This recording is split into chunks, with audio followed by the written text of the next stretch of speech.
大家好，我是小宁。家里边人馋饺子了，今天花10块买了一颗白菜。很多人做白菜馅饺子，第一步就是加盐杀水，那样做出来白菜非常的柴，而且营养都流失掉了。今天咱们来分享一个白菜不杀水还不出汤的窍门。平时像这样的叶子我就都丢掉了，今天呢有点舍不得，把它一片一片的慢慢拿起来，就都吃掉吧。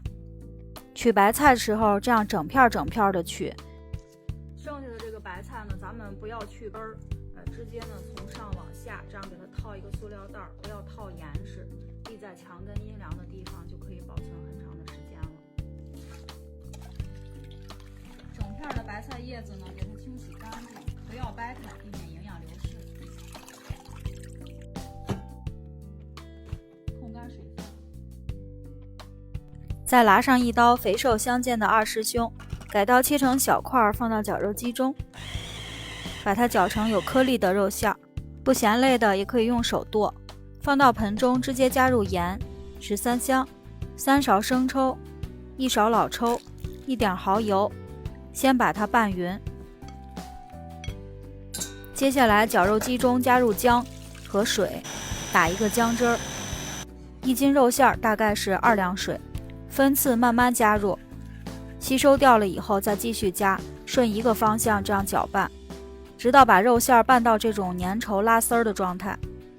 少加一点香油，把它拌一下，放冰箱冷藏保存半个小时。接下来准备白菜，白菜不出水的第一个窍门就是用切的，千万不要直接剁，要保留一点这种白菜的颗粒，它就不容易出水了。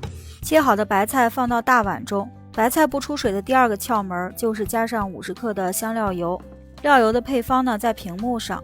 做其他馅料，这个料油呢是加到肉馅中的，用油封住菜，避免直接接触盐分，就不会被杀出水了。馅料里边后放葱，可以让呢没有臭葱味儿，葱香味儿更香。